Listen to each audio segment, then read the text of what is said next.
Du 3 mots de la vie rêvée de Miss Fran qui se titre en VO différemment, puisque en VO, on le voit sur l'affiche là, parce que j'ai pris une affiche VO, parce que j'ai trouvé les affiches beaucoup plus belles avec Daisy Ridley. Effectivement, c'est pour ça que c'est un film intéressant.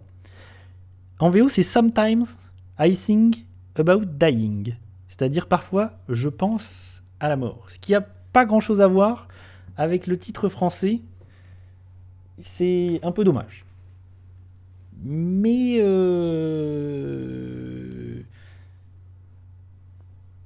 bref, effectivement, il y a Daisy Ridley. Du coup, Rey Skywalker de Star Wars. Et c'est l'un des super points forts de Miss Fran. C'est, je trouve, Daisy Ridley vraiment super dans le film. Elle fait une proposition complètement aux antipodes de ce qu'elle peut faire dans Star Wars. Vraiment, elle montre que c'est une grande actrice en fait. C'est une actrice capable de choses vraiment intéressantes. Qu'est-ce que ça raconte que la vie rêvée de Miss Fran? Attendez, j'ai mis l'abondance, mais j'ai pas du tout affiché sur l'écran. Donc on n'est pas super au petit là. Dis donc. C'est un petit film qui, moi, m'a pas mal touché. J'ai été pas mal sensible. Je crois que j'ai mis 3 sur 5.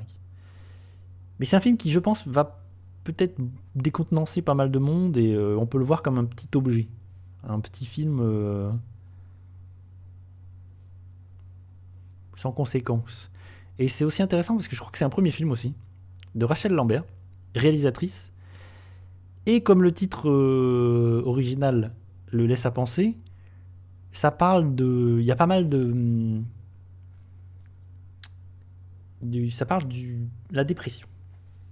On va suivre un personnage qui du coup est dans un mal-être, une angoisse sociale, l'angoisse des autres, de parler avec quelqu'un d'autre, la déprime, et le film va suivre ce personnage, Daisy Ridley, qui du coup joue un personnage qui ne communique, en tout cas au début, avec personne.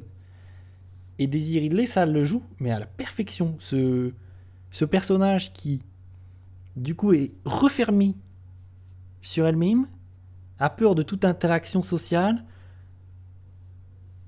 va au travail, mais ne parle jamais, ou presque jamais, ou vraiment avec ses collaborateurs, rentre chez elle, mange toute seule, et la routine, et tu sens qu'il y a une dépression qui se joue, et il y a des moments où il y a des sortes de visions, comme ça dans le film, où en fait elle pense à la mort, où elle se voit, en fait elle s'imagine morte, dans différentes situations.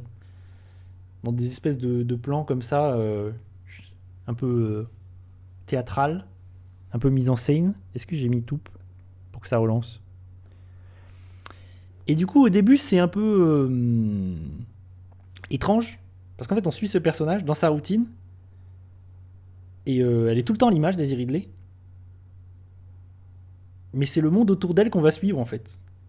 Ça, c'est intelligemment fait, parce qu'elle est tout le temps au centre de l'image, elle est tout le temps là, mais elle interagit presque jamais avec personne, et en fait, on va voir les gens, le monde évoluer, et c'est malin comme cette façon de montrer la dépression, Et je pense que toute personne qui a été dans cet état va être assez sensible à ça. Et je trouve que c'est joliment fait, avec beaucoup de sensibilité et de douceur, parce que c'est un film assez doux, qui parle de choses quand même de mal-être, comme ça, la dépression, c'est pas rigolo. Mais il arrive à montrer ça de façon assez maligne. Et Daisy Ridley, je pense, elle tient le film vraiment sur ses épaules. Je pense qu'il n'y a pas Daisy Ridley, le film est beaucoup moins intéressant. Parce que vraiment, elle arrive à créer quelque chose. Vraiment, une empathie. Il y a une empathie qui se crée avec elle. Et en plus, elle joue un personnage renfermé qui exprime rien au début. Donc il faut qu'elle arrive à faire quelque chose, à faire vivre ce personnage en faisant rien. Et elle arrive à faire ça. Vraiment, avec beaucoup de sensibilité, elle arrive à créer quelque chose.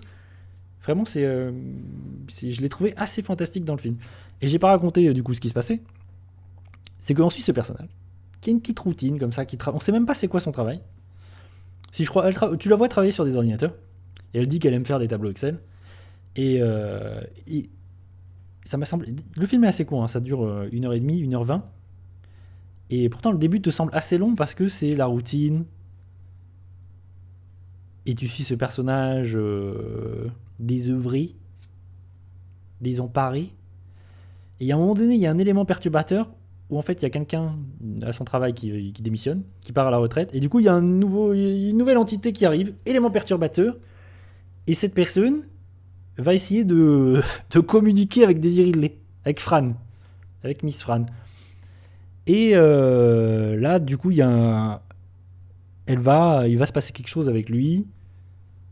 Une romance peut-être. Elle va s'attacher, elle va commencer à s'ouvrir. Elle va s'ouvrir à lui. Et il y a des très belles choses. Et elle va se découvrir aussi au monde. Les gens vont commencer à se dire, oh, dis donc, en fait, tu es comme ça, en fait, je savais pas. Et je trouve, pour les personnes, moi j'ai été sensible et j'ai été touché parce que je suis un peu comme ça. Je suis un peu angoissé par les gens, angoissé par la vie. Et j'ai été dans cet état de déprime et de dépression. Et qu'est-ce que j'allais dire? Je sais plus. Et il y a des très chouettes moments, notamment il y a des moments où en fait elle arrive pas trop. Parce que tu sens qu'il y a une romance, il y a un truc qui se crée, une relation qui se crée. Et comme elle a un bouclier et qu'elle était longtemps repliée sur elle-même, elle peut être blessante et faire mal aux gens sans trop le vouloir, ça lui faire du mal aux autres sans trop le vouloir parce qu'elle a cette espèce de bouclier d'autodéfense. Et ça c'est joli dans le film parce que oui, c'est comme ça que elle veut pas faire du mal forcément, mais elle va faire du mal sans le vouloir. Et ça c'est des jolis moments dans le film. C'est un joli film. Je trouve que c'est un joli film auquel j'ai pas mal repensé alors que c'est vraiment un tout petit film. Vraiment, c'est 1h30 où c'est une sorte de film assez doux. Et voilà, une jolie surprise, notamment Daisy Ridley qui montre que c'est une très bonne actrice. Parce que la trilogie Star Wars, c'est quand même compliqué. Mais mine de rien, l'une des qualités de cette trilogie Star Wars, c'était le casting. Parce que ce soit Daisy Ridley, Adam Driver ou Boyega, vraiment les trois sont des excellents acteurs. Moi j'adore Adam Driver, je trouve que c'est un excellent acteur. Et il est assez mal utilisé dans cette foutue trilogie, c'est un peu dommage. Et d'ailleurs, il a été annoncé que Daisy Ridley revenait dans Star Wars. Son personnage allait revenir, étonnamment d'ailleurs. Moi je pensais qu'ils allaient mettre cette trilogie sous le tapis et faire disparaître tout ça. Mais en fait pas du tout. Mais content de voir Daisy Ridley. Vraiment, je crois que je ne l'ai pas vu dans beaucoup de films en dehors de Star Wars. Je sais l'avoir vu dans autre chose. J'ai souvenir de l'avoir vu dans autre chose. Dans un film avec Tom Holland. Mais c'était bien de la merde. Vraiment, c'était une cata. Hein. C'était... je sais plus c'est quoi le film. Tellement c'était nul. Je me souviens même plus du titre du film. J'ai aucun souvenir, c'est une dinguerie. Bref, c'était nul. Daisy Ridley, Tom Holland, aucun intérêt. Je sais plus c'est quoi le film. Si, j'ai joué à 12 minutes et j'ai détesté. Ah si, je crois que c'est Chaos quelque chose. Pourquoi tu me parles de 12 minutes? Elle joue dans 12 minutes. Attends, elle double un perso dans 12 minutes, c'est ça? J'ai détesté ce jeu. Il était dans le Game Pass. Ah, c'était de la merde. Un enfer. Un des pires trucs auxquels j'ai joué, tiens. Maintenant que j'y repense. Voilà en ce qui concerne... Ah, c'est la femme dans 12 minutes. Mais je me souvenais pas que c'était elle, tu vois. Mais c'est vrai qu'ils avaient pris des acteurs un peu connus. Oui, c'est ça, il y avait James McAvoy pour doubler le jeu. Parce que tout reposait justement sur très peu de persos et sur les dialogues. Ah non, mais 12 minutes, c'est nul. Hein. Ah oui, il y a Willem Dafoe. Putain, t'as raison. Ah, le jeu est infernal. C'est une boucle, tu refais tout le temps les mêmes trucs. C'est un point and click de l'infini. Où t'as aucune... Ouah, c'est horrible. T'es obligé de lancer des trucs... Enfin, il faut trouver des trucs pour trigger la suite, machin. Ah, c'était infernal. Vraiment, c'est un jeu, si vous avez envie de devenir fou, jouez à 12 minutes. Nul à chier. En plus, l'histoire, elle est nulle. Je me souviens même plus.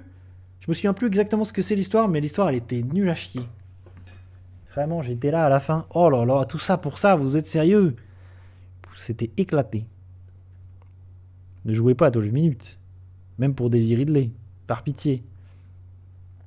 Bon, en tout cas, Sometimes I Think About Dying, La vie rêvée de Miss Fran, c'est un très joli film. J'ai été assez sensible à la proposition. J'ai pris plaisir. En ce début d'année 2024, je sais pas pourquoi, j'aime tout. Où sont les films nuls à chier? Où sont-ils?